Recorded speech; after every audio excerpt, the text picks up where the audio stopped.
Hələ hər şeyi yoxlamamışıq.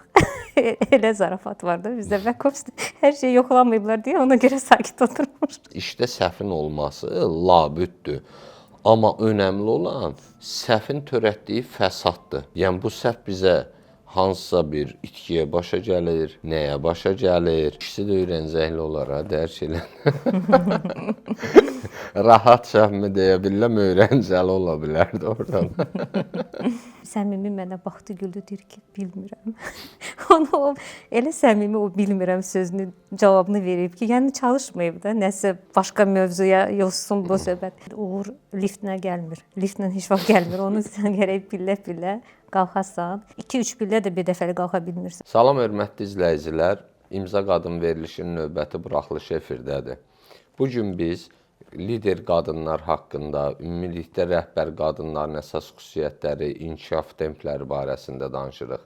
Bugünkü qonağımız Access Bankın Back Office Departamentinin direktoru Nadejda Hüseynovadır. Nadejda xanım, xoş gəlmisiniz. Hər vaxtınız xeyir. Necəsiz? Necə hiss edirsiniz özünüzü? İlk öncə təşəkkürümü bildirirəm dəvət etdiyiniz üçün. Mən əvvəl o sizin dəvətinizi eşidəndə biraz həyəcanlı olmuşam, tam səmimi deyim. Amma burada ilk dəqiqədən elə səmimi, xoş abu-hava hiss elədim. Ona görə çox şadam. Ümid edirəm ki, bugünkü söhbətimiz izləyicilər üçün faydalı, maraqlı olacaq. Çox sağ olun. Sağ olun ki, gəldiniz. Səhər sizi nə motivasiya elədi ümumiyyətlə? Motivasiya mənbəyiniz nə oldu? Bu suala səmimi cavab verim. Təbii ki, bizdə ancaq səmimi. Səhərlər o hamımızda o məşhur daxili mübarizəsi olur. Durum yoxsa 5 dəqiqə də yatım. Yəni bu hər gün belə olur məndə. Amma daha sonra təbii ki, oyanandan sonra başa düşürəm ki, hər gün, hər yeni gün bizim üçün hədiyyədir və bunu həqiqətən dəyərləndirmək lazımdır. Şükür etməyə başlayıram. Daha sonra iş barədə düşünürəm, günümü planlayıram. Bizi hər dəfə, hər gün işdə yeni tapşırıqlar, yeni çağırışlar gözləyir. Bu da işimizi maraqlı edir. Bir məqama toxunmaq istəyirəm ki, bəzən filiallar fikirləşirlər ki, bu back office departamenti nə işə baxır? Yəni bilsən, həmişə tərs prosesdə olurlar, tərs fikirdə olurlar ki, biz müştəri gətiririk, biz banka pul qazandırırıq, düzdürmü? Belə bir fikirlər var. Bax, back office departamenti olaraq siz dəstək verənsinizmi? Back office departamenti özü, yəni ön planda olmasa da, yəni görsənməsə də, həqiqətən də bəzən bəlkə adlarımızı da bilmir. İndi mənim adım OK departament rəhbəriyəm deyə bilirlər. Amma bəzən əməkdaşlarımızın bəlkə adlarını da bilmirlər. Amma bir gündə biz öz işimizi görməsək ya düzgün görməsək, o dəqiqə bütün təşkilat onu hiss edəcək. Yəni mən onu tam sizə səmimi deyirəm və biz maksimum çalışırıq ki, filialda, yəni ön planda oturan əməkdaşlara bütün resursları sırf satışa, müştəriyə yaxşı xidmət etməsinə fokus eləyə bilsinlər. Yəni bütün onların o rutin işləri, arxada, yəni müştərinin iştirakını tələb etməyən proseslərin icrasını maksimum üzərimizə götürürük. Bununla da onlara boş vaxt onlar qazanırlar bunun sayəsində və maksimum öz əsas hədəflərinə, məqsədlərə fokuslana bilirlər. Siz ümumiyyətlə hesab edirsiniz rəhbər kimi sevilən rəhbərsiz, yoxsa qorxulan rəhbərsiz? Əgər birini seçməli olsam, sevilən deyəcəm.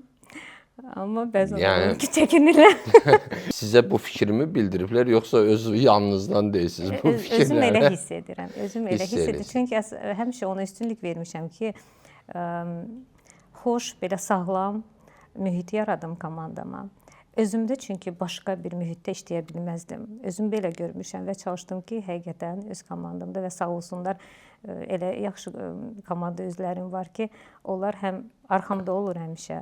Onlara tam inana bilirəm, düşünürəm ki, onlar da məndən bunu hiss edir. Yəni çox kimisə sıxmaq, hər şeyə müdaxilə etmək kimi yanaşma çalışıram. Tətbiq etməyim, insanlar rahat olsun, maksimum öz potensialını göstərə bilsin. Mən ümumiyyətlə bu fikri, ictimai fikir soruşmaq istəyirəm. Ona görə Access Bankın əməkdaşları kommentariyada yazar sizin necə rəhbər olduğunuzu. Gəlin bir ictimai test aparaq. Access Bank əməkdaşları, sizinlə çalışan filial əməkdaşı, öz işçiləriniz kommentariyada bildirər ki, həqiqətdə Survey doğrudan da. Mən dəstəkləyirəm bu təşəbbüsünüzü. Çox sağ olun, çox sağ olun. Bu günə kimi ümumilikdə sizin sahib olduğunuz ən böyük gücünüz nə olub? Ən böyük gücüm düşünürəm ki, həm məsuliyyətdir, həm intizamdır. Mən uşaqlıqdan intizam çox sevmişəm, məsuliyyət sevmişəm. Hər şey öz qaydasında olmasını istəmişəm. Elə uşaq olmuşam həmişə və düşünürəm ki, get-gedə bu xarakter özü məni bu işə gətirdi. Uşaq arzusu olub ki, misal üçün dükanda satıcı olum. İndi bəlkə gülməlisiniz. Düşünürəm ki, onu bacaracaqdım. Uşaqlıqdan onu arzulamışam, amma getdikcə xarakterim məni sırf o qayda xoşlayıram, nizam xoşlayıram deyə məni back office görürsüz gətirdi. Və hər gün o kiçik deyirlər ki, böyük dəyişikliklər həmişə o kiçik mütəmadi addımlardan başlayırdı. Ona görə hətta bir kitab var onunla bağlı, onu bölüşüm sizinlə. Amerikalı bir yazıçıdır, James Clear səhv etmirəmsə, onun bir dənə məşhur kitabı var, Atomic Habits. Ümumiyyətlə bu tədqiqatçıdır, o şəxsi inkişafdır, o kiçik vərdişlərdir, necə uzun müddətli nəticəyə töhfə verir, onu araşdırırdı. Və o deyir ki, öz kitabında elə bir fikir var, mən onu tam dəstəkləyirəm. Deyir ki, you do not rise to the level of your goals, you fall to the level of your systems. Yəni, insan öz məqsədlərin səviyyəsinə yüksəlmir, qurduğu sistemlərin səviyyəsinə enir. Bu nə deməkdir? Yəni, hamımızın böyük məqsədlər, arzular ola bilər. Amma nəticəyə gətirən yalnız arzulaردırmı? Yox. Yəni, biz gündəlik özümüzə qarşı qoyduğumuz o məsuliyyət, o daimi, hər gün o məsuliyyətlə özünə əgər yanaşırsansa, o addım-addım o pillələri atırsansa, o zaman mütləq gec-tez o nəticəni görəcəksən. Özümdə gördüyüm ən böyük güc odur. Yəni, həmişə çalışmışam ki, yarı yolda dayanmayım, məsuliyyətlə yanaşım. Bəs yaxşı, elə bir hansı ki, bir xüsusiyyətiniz varmı? Məsələn, götürək tutaq son 5 ildir.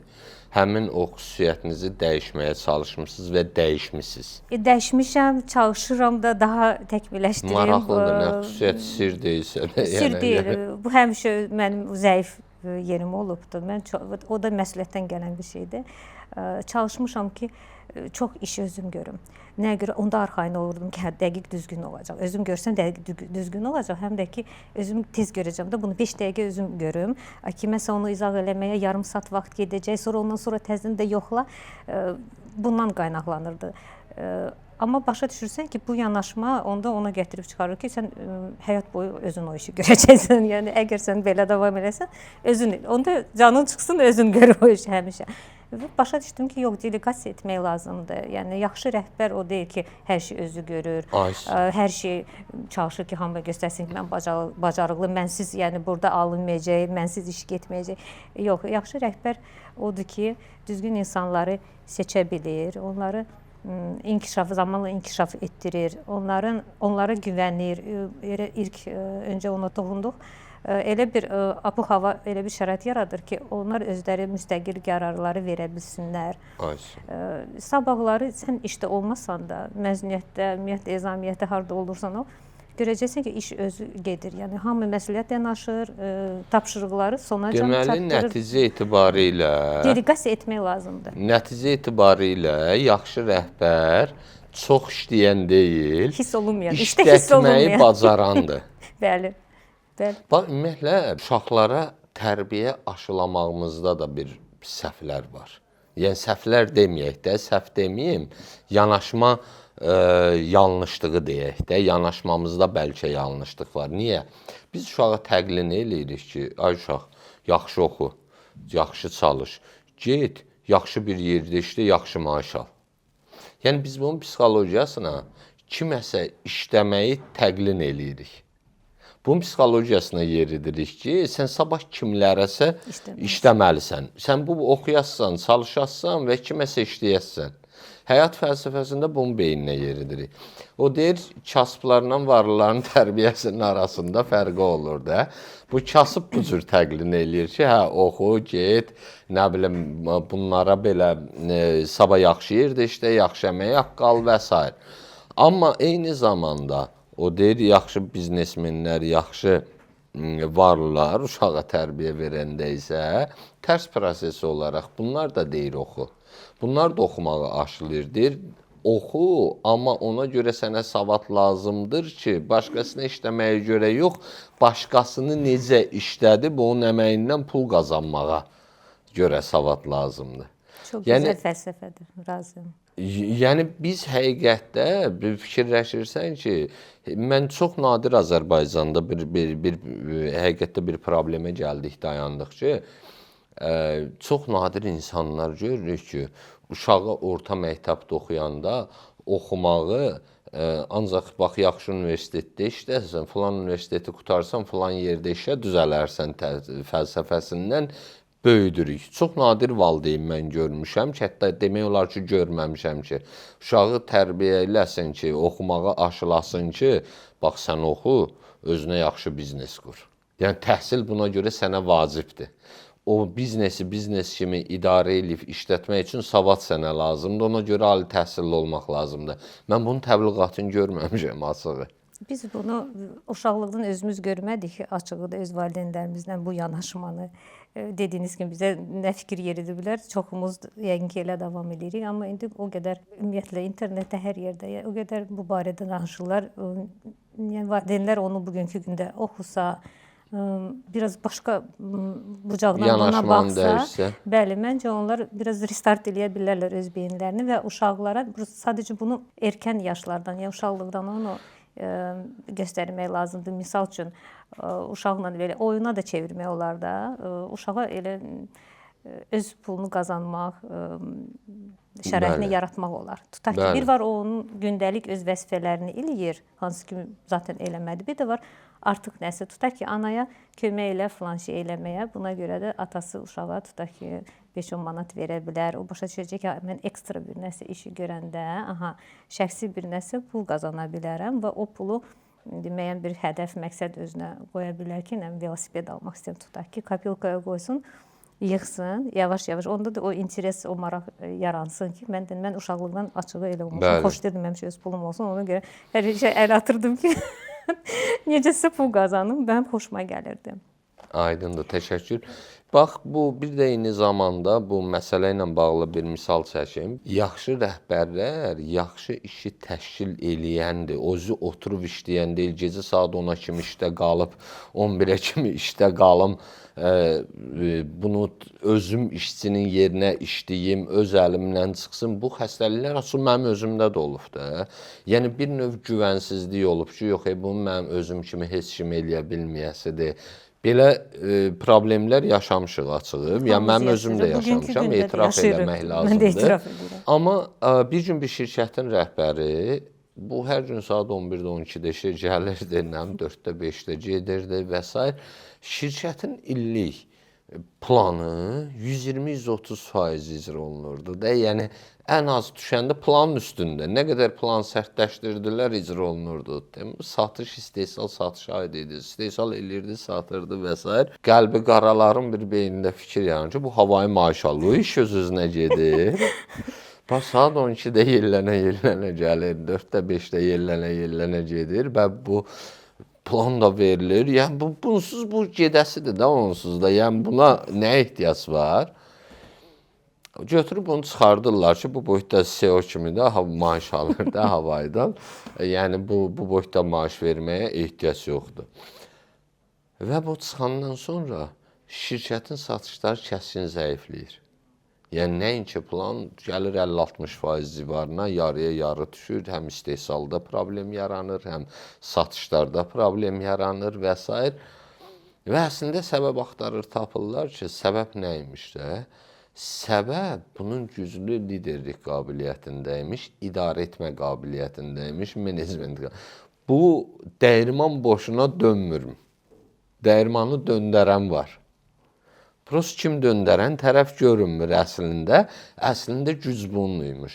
Sadəcə bu yaxşı menecment imiş. Kimlə, hansı vaxt, necə, hansı hesabatı almaq, kimə hansı tapşırığı vermək. Yəni liderlik qabiliyyəti işlətməyi bacarırmış. Menecmentlik qabiliyyəti deyək də, liderlik qabiliyyəti işlətməyi mükəmməl bacarırdı. Düzgün Yəni bu sistem həm də qurub, liderlik, düzgün sistem liderlik. qurub da. Sistemi qurub, düzgün məsuliyyət ötürüb, düzgün məsuliyyət tələbləri irəli sürə bilirdi. Ona görə də artıqlamasından hər proses gedirdi. Məncə, demək istəyirəm, bu misalın özündən nə çıxan nəticə budur ki, məncə, həqiqətdə yaxşı rəhbər oturub işçinin yerinə işləyən deyil, işi təşkil eləyib, məsuliyyəti ötürüb, işi tələb edib və boşluqlar aradan qaldırandır. Və niyə icra olunmur? Səbəb kötüklərini tapıb onu aradan qaldırandır. Təbii ki. Etimad etmək də çox önəmlidir. Bunu bacarmaq üçün Doğrudur. peşəkar səviyyəsinə gedib çıxmaq önəmlidir. Bax, ümumi karyera müddətiniz nə qədərdir? 20 il oldu. 20 il. 20 il də eyni bankdasınız. Yeni bankdayım. Yəni, Çox sadiq. bu nə göstərir? Sadiqlikmi göstəricisidir, yoxsa sizdə dəyişiklik fobiyası varmı? Dəyişiklik fobiyası düşünmürəm. Mən ümumiyyətlə Bəlkə komfort zonadan çıxmaq istəməmisiz. o da var təbii ki, amma özüm məsəl üçün ünsiyyətçil insanam və tez mühitə adaptasiya olan insanı düşünürəm ki, əgər təşkilatı dəyişsəydim, yəni digər təşkilata da adaptasiya oluna bilərdim. Bəlkə də bizim təşkilatda da kifayət qədər o dəyişikliklər var idi, olub. Mənə bu dəyişikliklər kifayət eləyib. Yəni ehtiyac olmadı Yəni təşkilat deməli siz dəyişməyə. məmnun olmusunuz ki, dəyişməyə ehtiyac görməmisiniz. Mən iş yerimi dəyişməsəm də təşkilat daxili çox dəyişikliklər olub. Ona görə hər dəfə fərqli rəhbərliklə işləmişik, fərqli mühitdə işləmişik, fərqli departamentlərdə və funksiyalarım belə fərqli olub. Sizə görə işçi mütləq sadiq olmalıdırmı? Yəni sadiq olmalıdır deyəndə belə deyək də, bunu başqa kontekstdə analiz eləməyək. Yəni xətir-hörmətə bu işi tərk etməməlidir bu kontekstdə. Mən düşünürəm Yəni ki, bu sadiqliyi qorumaq vacibdirmi? Məncə bu şərt deyil. Bəzən misal üçün özüm görmüşəm ki, rəhbərlər də görür ki, misal üçün hansısa əməkdaş həqiqətən daha potensialı daha yüksəkdir və özü də anlayır ki, burada ona təklif edə biləcəyi, misal üçün inkişaf üçün hansısa bir vəzifə, yeni bir iş yoxdur. Ona görə heç onun qabağını kəsmir. Hətta dəstək də olur ki, hə bu sənin üçün misal üçün yaxşı bir inkişaf üçün bir şansdır, get dəyərləndir. Yəni bu normaldır. Mən misal özüm də elə yanaşıram. Bəzən olur da əməkdaşlardan daha yaxşı əgər təklif alırlarsa, bu məncə səmimiyyət və biraz onu adekvat ona baxmaq lazımdır. Ay yox sən mənə xəyanət elədin kimi yox düşünürəm. Xəyanət. Keçən dəfə biz bundan Leyla xanımla da müzakirə elədik. Elə o mövzunun davamı olur. Orada bir məsələnin biri çıxdı ki, elə rəhbərlər doğrudan da bəzi rəhbərlər var ki, təbii ki, bütün rəhbərə şamil deyil, müəyyən çəkiyə şamildir. İşçinin inkişafından ehtiyat edir. Qorxur ki, işçi inkişaf eləyər. Bəlkə də o onun inkişafından ona görə qorxur ki, özü zəif rəhbər olanda, yəni bunun yerinə, postuna gələ bilər, neyniyə bilər və s. Səmimi olaraq fikriniz maraqlıdır ki, siz işçinin inkişafından ehtiyat eləyirsiniz yoxsa yox? Siz işçinin inkişafını rəhbər olaraq dəstəkləyirsiniz yoxsa yox? Bir mənalı şəkildə dəstəkləmişəm, həmişə dəstəkləyirəm də, özüm də müəyyən bir kurslar, təlimlər tapıram, çalışıram ki, məndən yanaşı, özümə də tutaq ki, hansı maraqlı tema olanda, mövzu olanda özümlə yanaşı müavinimi də həmişə çalışıram, aparım, o da həmən kursdan, təlimdən keçsin.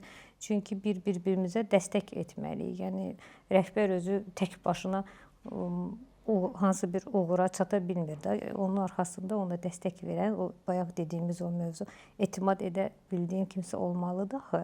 Ona görə onun qabiliyyəti də olmalıdır. Yoxsa o heç nəyi bacarmasa sən nətər o sistemi onda quracaqsan? Necə o işləri delegasiya eləyəsən, tapşırıqları verəsən? Məncə inkişaf mütləq eləməlidir əməkdaşlar. Sizcə rəhbər çox savadlı olmalıdır, yoxsa işçi? Savadlı deyəndə yəni, baxır nə sahəsi nəzərdə üzrə də, tutur. gördüyü iş üzrə ən çox biliyə kim sahibi olmalıdır, bilik və təcrübəyə? İşçimi, rəhbərmi? Burada birisi necə bilik biz əgər deyiriksə, hansısa sahə üzrə bilik, hətta işçidə də daha çox ola bilər. Kimsə misal üçün istedadlı riyaziyyatçıdır misal üçün. Amma rəhbərdə o strateji düşünmək qabiliyyəti həmişə daha güclü olur düşünürəm. Ona görə o rəhbərdir. Ya niyə verdin bu sualı? Elə düşünürəm. Görəsən, yəni işçi rəhbərdən savadlıdırsa, rəhbərə həmin işçini idarə eləmək çətin deyil ki. Çətin olar. Təbii ki, çətin olar. Həm də ki, bu əməkdaş da yəqin ki, gecə-tezə oradan çıxacaqdı. İndi məcburdur deyə işləyirdi belə bir mühitdə mən düşünürəm. Çünki bacarıqlı əməkdaş o özü də istəyəcək ki, ona liderlik edən insan, ona həqiqətən ona hörmət edə bilsin. Ona liderlik edən insan ondan heç olmasa bir pillə üstün olsun. Nəticə etibarilə onun məsləhətləşdiyi, istiqamət aldığı rəhbərdirsə, mən rəhbər ondan o həmin sahəni daha dərin bilməlidir və daha çox savada Ümumi hətta layiq. deyərdim. Hansı bir konkret sahəni deməzdim, hətta ümumi baxışı daha geniş olmalıdır. Bəs siz iş həyatınızda emosiyalarınızı necə idarə edirsiniz? Dünən də o zarafatçı dedim uşaqlara, bütün emosiyaları egzələ deyirəm, o hər emosiyaya dözür. Bizdə back office elədik ki, əsas funksiyalarımızdan biri bizdə nəzarətdir, özünüz bilirsiniz və bizdə hansısa bir səhvin qiyməti çox yüksək ola bilir. Təbii ki, biz də insanıq, yəni hansısa bir səhv olanda məyus oluram və ilk o təbii emosiyalar məndə olur. Niyə gizlədim? Olur. Sonra çalışıram sakitləşim, yəni əsas o emosiyana qərar verməmək təbii ki. Problemin hardan qaynaqlandığını araşdırıram, çalışıram ki, növbəti dəfə bu təkrarlanmasın deyə biz hansı bir preventiv tədbir görək, hansı sistem quraq. Deyirlər, əgər sakitçilikdirsə, demək hələ hər şeyi yoxlamamışıq. Elə zarafat var da bizdə back office hər şeyi yoxlamayıblar deyə ona görə sakit oturmuşuq. Yoxlasalar mütləq problem var. Nəsə çıxacaq, çünki harda hansısa bir əməliyyat varsa, hansısa bir iş varsa, orada mütləq səhv də olacaqdır. Mümkün deyil, axı səhvsiz kim işləyir? Olur. Təbii ki də, səhv, ümumiyyətlə həmişə yanaşma olaraq səhv məsələsinə gəldikdə, işdə səhv olar. Yəni, səhv olmayan yerdə bir məntiq var, ya iş getmir, ya da ki, iş gedirsə, yox, ya da ki, nəsə gizlədilib. Həmin səhvlər örtbasır olunub. Yəni, mümkün deyil axı, yəni, işdə səhvin olması labüddür. Amma önəmli olan səhvin törətdiyi fəsaddır. Yəni, bu səhv bizə hansısa bir itkiyə başa gəlir, nəyə başa gəlir. Yəni, mahiyyəti də, ən önəmli mahiyyəti də. Bu səhvdirmi, yoxsa frauddirmi? Bu ayrı-ayrı suallardır. Təbii ki. Səhv ayrı şeydir, fraud ayrı şeydir. Yəni, nəticədə ikisi də səhvdir. Bu, qəsdən olunubmu, bilməməzlikdənmi olunubmu? Yəni, mahiyyət önəmlidir də. Və əgər bunların mahiyyəti aydındırsa və banka bir itki yoxdursa, yəni səhvi də sadəcə olaraq təkrarlanmaması üçün gələcəkdə bunların daha az təkrarlanmasın, preventiv tədbirini görmək lazımdır. Amma yenə də gələcəkdə olmasın və ya olmayasıdır deyə bir nəzəriyyə yoxdur. İş prosesində səhv olar. Düzdür, elədir və yenidən qayıtmaq istəyirəm o mühit məsələsinə. Bunun üçün də vacibdir o sağlam mühiti yaratmaq, əməkdaşlar səndən çəkinməsin. Hansısa səhv eləyəndə bizdə o mədəniyyət çox inkişaf edir. Bizim təşkilatda mən bunu çox dəstəkləyirəm. Və ən böyük faciə səhvi eləyib gizlətməkdir. Təbii ki, yəni əməkdaş gəlib mənə bugünkü gündə onu deyə bilir. Deyir ki, filan şey mən o vaxt səhv eləmişəm. Yəni bunu necə düzəldək, necə eləyək və bir yerdə çalışıq o problemi həll edək. Mən özüm də məndən yuxarı səviyyədə olan rəhbərlərimə də gedib onu çatdırıram, bildirirəm. Bizdə belə bir potensial risk var, belə bir səhv baş verib. Biz onun action plan deyirik də, tədbir planı, həll yolunu belə görürük. Amma sizin də məlumatınız olsun ki, biz bu formada onu düzəltməyə çalışırıq. Yəni, bunu işçi də öyrəncəkli olar, dərk elə. Rahat şəhmi deyə biləm, öyrəncəli ola bilərdi oradan. Bəs ümumiyyətlə, sizdə insanlar daha çox hansı xüsusiyyətlər cəlb eləyir sizə, istər işçiləriniz baxımından, istər bank daxili kommunikasiya baxımından, ən çox hansı xüsusiyyətlər insanlarda, istər həyat baxımından, hansı prizmadan baxsan bax, hansı xüsusiyyətlər sizi daha çox cəlb eləyir və bu xüsusiyyətlərin olmasını siz vacib hesab edirsiniz ki, bu xüsusiyyətlərin olmağı lazımdır? İnsanlarda istər işdə, istər işdən kənar həyatda mən həmişə məsuliyyət, dürüstlük buna üstünlük vermişəm. Çünki o peşəkarlıq, o hansı bacarıqları gedib o kursda, təlimdə öyrənmək mümkündür, amma bunlar o insani keyfiyyətləri onu öyrənmək olmur heç yerdə. Yəni o olmalıdır insanda və həmişə əməkdaş seçəndə də intervyularda özüm iştirak edirəm. Mən çalışıram buna həmişə fikir verin. Bir dəfə də intervyu olub, o əməkdaşımız hal-hazırda bizdə çalışır və çox şadam onu vaxtilə götürmüşük. Hansısa sual vermişəm, artıq yadımda deyil. Bir də səmimi mənə baxdı, güldü, deyir ki, bilmirəm. Onu elə səmimi o bilmirəm sözünün cavabını verib ki, yəni çalışmayıb da, nəsə başqa mövzuya yoxsun bu söhbət. Bilmirəm, səmimi dedi. Və bugünkü gündə də elə səmimi üzümə baxıb gülür. Amma maşallah işi yaxşı götürüb. Yəni bugünkü gündə uğurlu bir mütəxəssis çalışır bizdə. Yəni, bu insan keyfiyyətləri məncə o səmiyyət, dürüstlük, bunlar və məsuliyyət o vacibdir. Həm də həmişə o intizamlı insanlara çox böyük hörmətim olub. Sizə görə güclü qadın kimdə hansı xüsusiyyətlərə sahib olmalıdır? Güclü qadın biraz fərqli anlayıram bunu. Yəni çox adam düşünür ki, güclü qadın odur ki, heç vaxt yorulmur, heç vaxt heç kimdən dəstək, kömək istəmir, çalışır hər şey tək başına həll eləsin. Mən düşünürəm ki, yalnız bununla ölçülmür. Yox.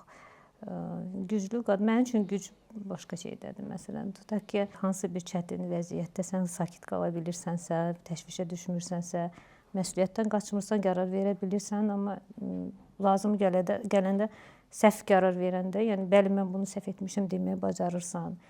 Yıxılanda ayağa dura bilirsən. Nəyə görə yıxılırıq? Yəni ayağa durmaq öyrənmək üçün, düzdürmü? Bəli. Bunları bacarırsan və çətinliklər adam böyüdür də, düzdürmü? Yəni siz də onu bayaq vurğuladınız.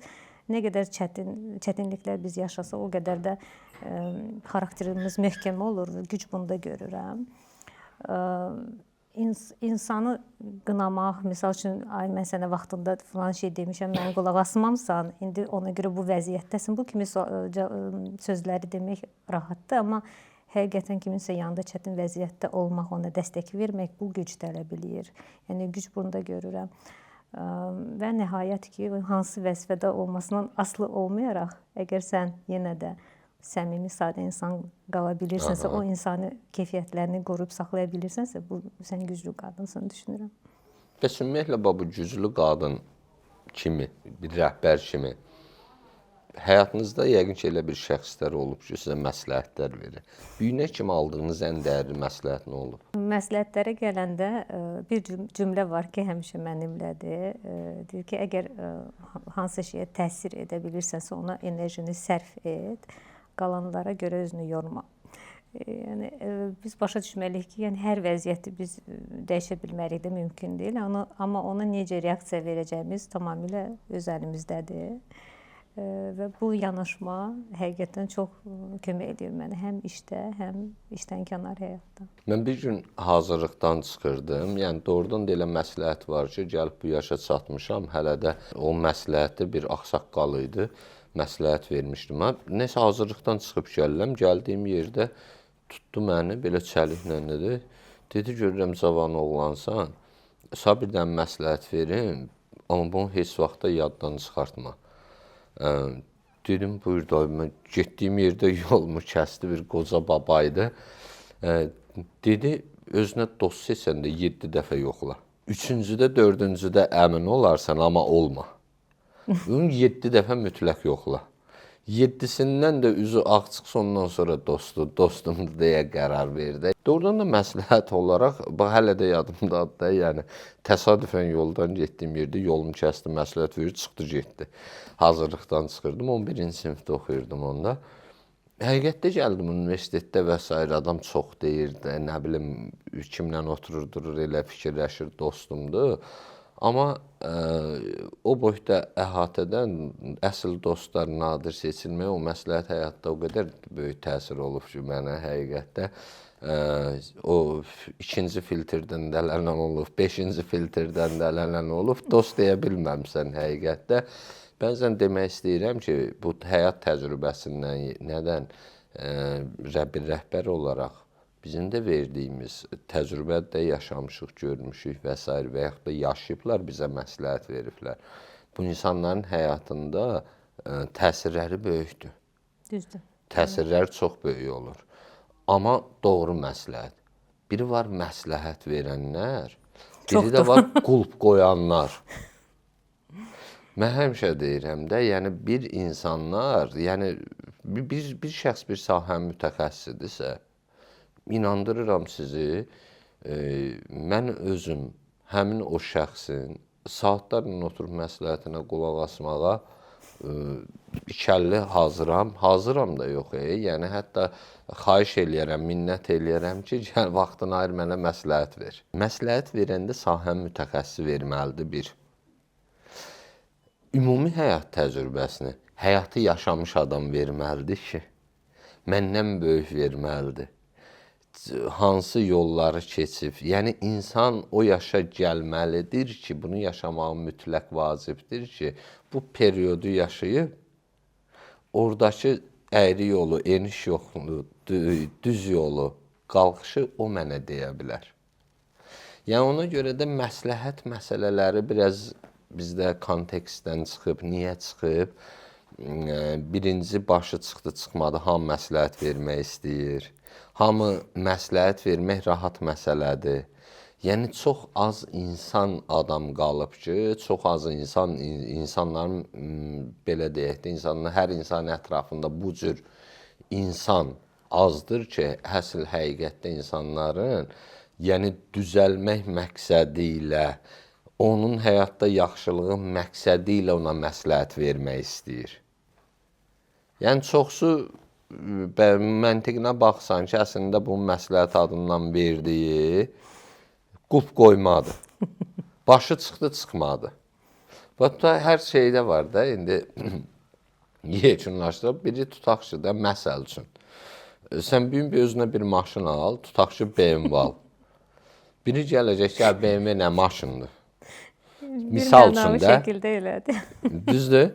Yəni, nə maşın? BMW yaxşı maşındır. O yaxşı deyil, bu yaxşıdır. Sual verirsən ki, ay bala, niyə? Bax, özün heç ömründə BMW sürmüsən? Deyir, yox. Sən özün BMW sürməmsən, yaxşılığını, pisliyini bilmisənsə. Bax, bunun barəsi, bu məsləhət yox, bunun adı olur qulp qoyma. Tamam, ona görə də bizim əsl məsləhət verən insanlara və sahə mütəxəssislərinə və yaxud da həyat məsləhətdə isə həyat təcrübəsi keçmiş böyüklərimizə və s. onların məsləhətinə ehtiyac var. Çünki bu bunu yaşayıbdır. Təşəkkür edirəm maraqlı müzakirə üçün. Nadejdə xanım, son olaraq mənim sizdən istəyəcəyim şey, gənclərə məsləhətiniz nə olar? Bayaqdan məsləhətdən danışırıq. Siz nə məsləhət verə bilərsiniz? Nə tövsiyə eləyə bilərsiniz? Bax, sizdən hansı məsləhətinizə əməl edib, bu da sabah bir yaxşı rəhbər ola bilər. O yolda irəliləsin ki, sabahın yaxşı rəhbəri yetişsin. Gənclərə mən deyərdim ki, həmişə çalışdığınız işdə niyə sualını verin. Özünüzə o sualı verin. Yalnız işi görüm ondan yəni kifayətlənməyin. Başa düşün ki, sizin gördüyünüz iş nəyə təsir eləyir. Ümumiyyətlə, özünüzə sual verin ki, niyə biz bunu belə edirik? Bəlkə bunun başqa yolu var. Yəni çalışın o səbəb-nəticə əlaqələrini görəsiniz. Bu da sizin strateji düşüncənin formalaşdırılmasına kömək edəcək. Mütləq səbir edin. Çünki deyirlər uğur liftlə gəlmir. Liftlə heç vaxt gəlmir. Onu sən gərək pillə-pillə qalxasan. O 2-3 pillə də bir dəfəli qalxa bilmirsən. Yəni hər pilləni qalxanda onun öz dərsləri var. Onu mütləq sən götürməlisən. Ondan sonra yalnız növbəti pilləyə qalxa bilirsən. Bunlar vacibdir. Heç vaxt sual verməyə çəkinməyin. O demək deyil ki, siz nəsə bilməyəndə siz zəif olursunuz. Xeyr, yəni sual vermək üstünlükdür əksinə və inkişaf etmək istəyən, öyrənmək istəyən insan həmişə sual verir. Biz hətta intervyularda həmişə çalışırıq sonda namizədə o sual verək ki, bəlkə sizin bizə hansı sualınız var? Kim sual verir, elə xoş olur bizə, amma sual verməyən gənc, inkişaf etmək istəməyən gəncdir mənim üçün. Yəni sual vermək önəmlidir. Onu yekunlaşdırsaq, deməli, niyə sualını ver? Həmişə öyrənmək, yeni bir şey öyrənməyə çalış və səbir et. Çəkdiyin əziyyətin bəhrəsini mütləq görəcəksən. Təşəkkür edirik dəyərli məsləhətləriniz üçün. Bir də ayrıca dəvətimizi qəbul edib gəldiyiniz üçün bir daha təşəkkür edirik. Çox sağ olun. Maraqlı müzakirə üçün minnətdarıq sizə. Mən də bu səmimi söhbətimizə görə sizə təşəkkürümü bildirirəm və ümid edirəm ki, burada bugün bu deyilən sözlər əsas da ki, gənclərə kiçik də olsa bir motivasiya verəcək. İnşallah. Ümid edirik. Təşəkkür edirəm. Çox sağ olun. Hörmətli izləyicilər, bununla da imza qadın verilişi sona çatdı. Növbəti verilişlərimizdə hansı şəxsləri görmək istəyirsinizsə, həmin müsahiblərin adlarını kommentariyalarda yazmağı unutmayın. Növbəti görüşlərdə görüşmək ümidi ilə.